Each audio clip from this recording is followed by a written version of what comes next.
নমস্কার, দুরন্ত বার্তা নিউজ চ্যানেলে আপনাদেরকে স্বাগত জানাই। আমি সৈকত দাস। আজকে আমরা উপস্থিত হয়েছি আবহাওয়া দপ্তরে। আর এই কদিনের যে আবহাওয়ার যে স্ট্যাটাস আপনাদেরকে আমরা ঘন ঘন দিয়ে যাচ্ছি। আর বৃষ্টির পরিমাণ কী হারে বাড়ছে এই আমাদের ভারতবর্ষ সহ পশ্চিম বাংলাতে, সেই দিকেও কিন্তু আমাদের নজরদারি সবসময় থাকে। দুরন্ত বার্তা সংবাদ পত্রিকা, আমাদের ডেলি নিউজ পেপারে সবসময় আমাদের আপডেট থাকে। আর আমাদের যে ফেসবুক লাইভের মাধ্যম দিয়ে কিন্তু আমরা মানুষকে সচেতন করি, যাতে মানুষ যাতে মানে আগে থেকে ব্যবস্থা নিয়ে তারা কিন্তু বাইরে বাইরে বেরোয়, সেদিকে কিন্তু লক্ষ্য রেখে আমরা আবহাওয়া দপ্তরে এই মুহূর্তে উপস্থিত আছি। এবং আমাদের আবহাওয়া দপ্তরে যিনি রয়েছেন, যারা মানে আধিকারিক, তাদের সঙ্গে আমরা কথা বলে নেব। নমস্কার।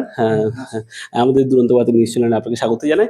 এই যে এখন কদিন ধরে যে ঝঞ্ঝা, যে আবহাওয়ার যে চেঞ্জেস রয়েছে, সেই ব্যাপারে একটু আলোকপাত করবো। এবং আগামীকাল যে আবহাওয়ার একটা পরিবর্তন হবে, মানে আগামীকাল তো আমাদের রথ, তো সেই বাংলার দিকে লক্ষ্য রেখে আবহাওয়ার কি আপডেট আছে যদি একটুখানি বলেন। হ্যাঁ, বর্তমানে একটা নিম্নচাপ তৈরি হয়েছে উত্তর পশ্চিম বঙ্গোপসাগরের কাছে, যেটা আগামী দুদিনে আরো কিছুটা শক্তি বাড়িয়ে একটা সুস্পষ্ট নিম্নচাপে পরিণত হওয়ার সম্ভাবনা। প্রত্যাশিত গতির অভিমুখ থাকবে উত্তর পশ্চিমের দিকে, অর্থাৎ উত্তর উড়িষ্যা সংলগ্ন দক্ষিণবঙ্গ উপকূলের কাছাকাছি হয়ে উত্তর পশ্চিমের দিকে অগ্রসর হওয়ার সম্ভাবনা থাকবে। ফলে আগামী 3 দিন বৃষ্টিপাত কিছুটা বাড়বে দক্ষিণবঙ্গের জন্য। 15 থেকে 17 তারিখের মধ্যে বৃষ্টিপাত বাড়বে। বিশেষ করে আগামীকাল ম্যাক্সিমাম যেটা থাকার সম্ভাবনা রয়েছে প্রভাব, সেটা হচ্ছে 16 তারিখে। দু এক জায়গায় ভারী থেকে অতি ভারী বৃষ্টিপাতের সম্ভাবনা রয়েছে, বিশেষ করে উপকূলের কাছাকাছি এবং পার্শ্ববর্তী পশ্চিমের কয়েকটা জেলা, যেমন পূর্ব পশ্চিম মেদিনীপুর, ঝাড়গ্রাম, বাঁকুড়া, পুরুলিয়া। এই জেলাগুলোয় কোথাও কোথাও ভারী থেকে অতি ভারী বৃষ্টিপাতের সম্ভাবনা রয়েছে।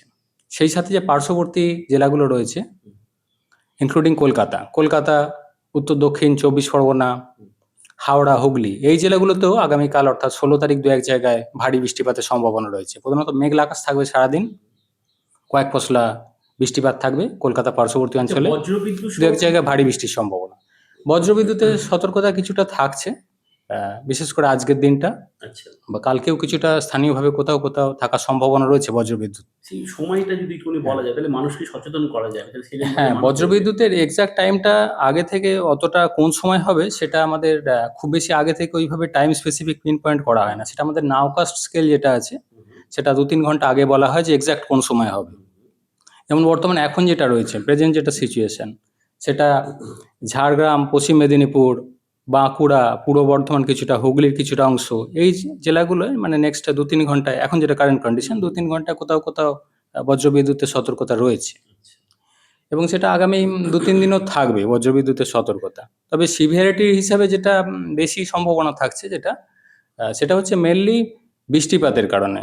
বৃষ্টিপাতের পরিমাণ বেশির দিকে থাকার সম্ভাবনা, বিশেষ করে 16 তারিখে। আজকেও 15 তারিখে কিছুটা সম্ভাবনা রয়েছে উপকূলের কাছাকাছি, বিশেষ করে পূর্ব পশ্চিম মেদিনীপুর, ঝাড়গ্রাম এবং দক্ষিণ 24 পরগনা, এই জেলাগুলো আজকেও বৃষ্টিপাত বাড়ার সম্ভাবনা রয়েছে। পরে সন্ধ্যের দিকে বা রাত্রের দিকে কিছুটা আবার বাড়ার সম্ভাবনা, দু এক জায়গায় ভারী বৃষ্টির সম্ভাবনা রয়েছে এই জেলাগুলো।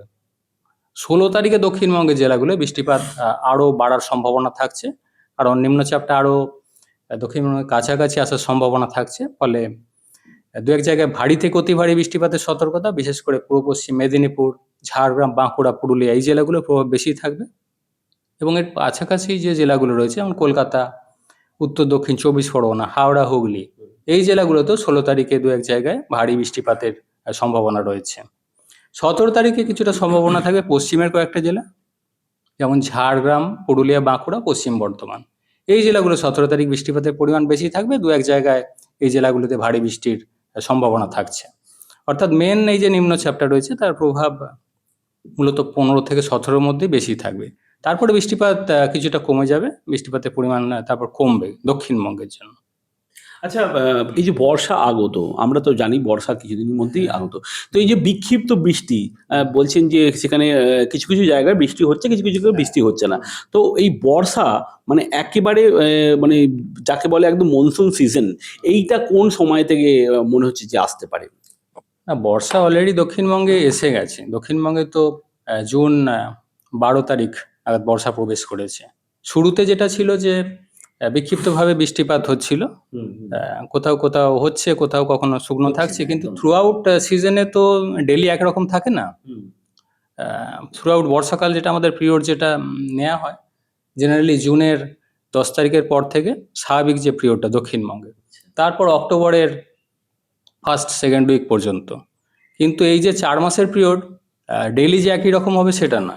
বর্ষায় প্রত্যেক বছরই যেটা থাকে সিজনাল ভ্যারিয়েশন থাকে উইদিন, মানে ডেলি একটা না একই রকম বৃষ্টি হবে সেটা না, এটা কমা বাড়া করে। কিন্তু এখনো পর্যন্ত যেটা সিচুয়েশন রয়েছে, ভারতবর্ষে বিভিন্ন জায়গাতেই বর্ষার ঘাটতি রয়েছে, কিন্তু আমাদের দক্ষিণবঙ্গ বা উত্তরবঙ্গের ক্ষেত্রে সেভাবে ঘাটতি নেই এখনো পর্যন্ত।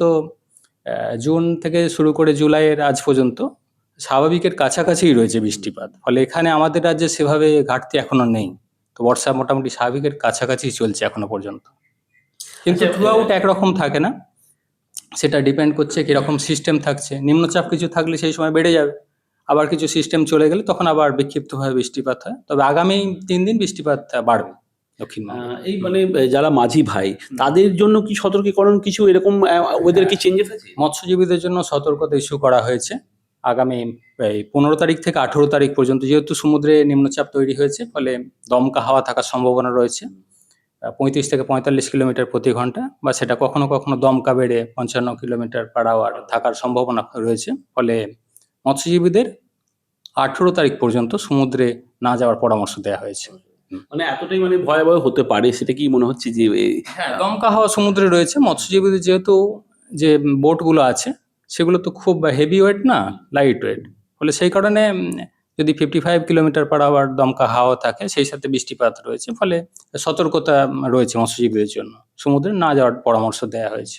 এখন এই মুহূর্তে আমাদের ওয়েদারের স্ট্যাটাস কোন জায়গাটায় যদি রয়েছে এই যে নিম্নচাপ, সেটা যদি একটুখানি আমাদের ফোকাস করেন। এই মুহূর্তে যেটা নিম্নচাপের যা পজিশন রয়েছে সেটা হচ্ছে উত্তর পশ্চিম বঙ্গোপসাগরে, যেটা উড়িষ্যা সংলগ্ন পশ্চিম উপকূলের কাছাকাছি, উত্তর পশ্চিম বঙ্গোপসাগর অর্থাৎ এই এরিয়াটাতে। এই এরিয়াটা এই মুহূর্তে ক্লাউড কম দেখা যাচ্ছে, কিন্তু পরে এখানে ডেভেলপ করে যাবে। মানে আমাদের এই হ্যাঁ, এইখানটা উত্তর পশ্চিম, হ্যাঁ, বঙ্গোপসাগরে উড়িষ্যা এবং সংলগ্ন পশ্চিমবঙ্গ উপকূলের কাছাকাছি অবস্থান করছে। পরবর্তী সময়ে এটা পশ্চিমবঙ্গের কাছাকাছি আসার সম্ভাবনা, যেহেতু প্রত্যাশিত গতির অভিমুখ উত্তর পশ্চিমের দিকে, উত্তর উড়িষ্যা সংলগ্ন দক্ষিণবঙ্গ উপকূলের কাছাকাছি হয়ে। আচ্ছা, আচ্ছা। এটা কি আপনার থাকবে নাকি এটা আপনার আগামী দিনে কয়েক ঘন্টা বা কিছু দিনের মধ্যে এটা এখান থেকে চলে যাবে? না, এটা এই মুহূর্তে আমাদের রাজ্যে এই মুহূর্তে খুব বেশি প্রভাব নেই। কিছু কিছু জায়গায় বৃষ্টি হচ্ছে, বিশেষ করে প্রেজেন্ট যা কন্ডিশন, সেটা ধরুন পূর্ব পশ্চিম মেদিনীপুর, ঝাড়গ্রাম, কিছুটা বাঁকুড়া, হুগলির কিছুটা ওয়েস্টার্ন পার্ট, এই জেলাগুলো এখন কারেন্ট কন্ডিশনে ক্লাউডিং রয়েছে। এইসব জায়গাগুলো বৃষ্টি হচ্ছে, কিন্তু পরবর্তী সময় এটা আরো ডেভেলপ করার সম্ভাবনা রয়েছে, বিশেষ করে আগামীকাল। তখন ক্লাউডিং অনেক বাড়বে আমাদের বৃষ্টির পরিমাণ কতটা হতে পারে? বৃষ্টির পরিমাণ, হ্যাঁ, দক্ষিণবঙ্গে আগামীকাল বৃষ্টির পরিমাণ বাড়বে। যেটা বলা হলো যে দক্ষিণ পশ্চিমের যে জেলাগুলো আছে, পূর্ব পশ্চিম মেদিনীপুর, ঝাড়গ্রাম, বাঁকুড়া, পুরুলিয়া, এই জেলাগুলোয় ভারী থেকে অতি ভারী বৃষ্টিপাত। ভারী বৃষ্টি হচ্ছে 7 সেন্টিমিটার অর মোর, অতি ভারী বৃষ্টি হচ্ছে ম্যাক্সিমাম আপ টু 20 সেন্টিমিটার। তো 7 to 20 সেন্টিমিটার পর্যন্ত রেঞ্জটা রয়েছে, কোথাও কোথাও হওয়ার সম্ভাবনা। কলকাতা সারাউন্ডিং এরিয়ার জন্য যেটা রয়েছে, হেভি ভারী বৃষ্টির সম্ভাবনা রয়েছে 24 ঘন্টার পিরিয়ডে। মাঝে মধ্যে কয়েক পশলা বৃষ্টিপাত হবে, তো মাঝে ব্রেক দিয়ে। টোটাল 24 ঘন্টার পিরিয়ডে যেটা, সেটা 7 to 11 সেন্টিমিটার রেঞ্জে কলকাতা বা surrounding south 24 Pargana, north 24 Hooghly, এই জেলাগুলো রেঞ্জ রয়েছে। আমরা জানি কিন্তু সব জায়গায় যে একই রকম বৃষ্টি হবে সেটা নয়, সব জায়গায় যে ভারী বৃষ্টি সেটা না। কিছু কিছু জায়গায় এইসব জেলাগুলো ভারী বৃষ্টির সম্ভাবনা কিছু কিছু জায়গায় থাকছে। ধরুন দক্ষিণ 24 পরগনা, ইস্ট মেদিনীপুর যদি বলি, পুরো এরিয়াটাতে সব জায়গায় অতি ভারী বৃষ্টি সেরকম তো হবে না, ভারী থেকে অতি ভারী বৃষ্টির সম্ভাবনা রয়েছে। বৃষ্টির পরিমাণ বেশির দিকেই থাকবে এই জেলাগুলো। তো আগামীকাল যে রথ, সেই 4টের সময় তো মোটামুটি সব জায়গায় রথ আমাদের এখানে কলকাতার দিকে বেরোয়। তো সেই সময়টা কি বৃষ্টির পরিমাণ কিরম থাকবে, যাতে কি মানে লোকে যাতে ছাতা নিয়ে বেরোতে পারবে না, রথ নিয়ে ছোট ছোট বাচ্চারা যারা রথ নিয়ে যারা বেরোবেন তাদের জন্য কি মানে আপনার পক্ষে থেকে? বর্তমানে নিম্নচাপের যা পজিশন, তাও সমুদ্রে রয়েছে। আগামীকালকে যে একটা পজিশন যেটা থাকার সম্ভাবনা, ইন্টেন্সিটি কিছুটা বাড়ার সম্ভাবনা, সুস্পষ্ট নিম্নচাপে পরিণত হওয়ার, এবং এটা আগামী 2 দিনের মধ্যেই সম্ভাবনা রয়েছে ইন্টেন্সিটি বাড়ার, এবং সেই সাথে উত্তর পশ্চিমের দিকে অগ্রসর হওয়ার সম্ভাবনা। ফলে আমাদের দক্ষিণবঙ্গের আরও কাছাকাছি আসার সম্ভাবনা থাকবে সিস্টেমটা, ফলে বৃষ্টিপাত বাড়ার সম্ভাবনাই বেশি থাকছে আগামীকাল। এবং যেটা বিকেলের দিকে বলছেন বৃষ্টিপাতের যথেষ্ট সম্ভাবনা রয়েছে। কতটা পরিমাণ বৃষ্টি হতে পারে যদি একটু বলেন? কয়েক পশলা বৃষ্টি তো থাকবে, কিন্তু যেটা এক্সাক্ট বিকেলে কতটা বৃষ্টি হবে সেটা তো ওইভাবে পিন পয়েন্ট করা কঠিন, যে সেটা আমরা 2-3 ঘন্টা আগেই জেনারেলি বলি।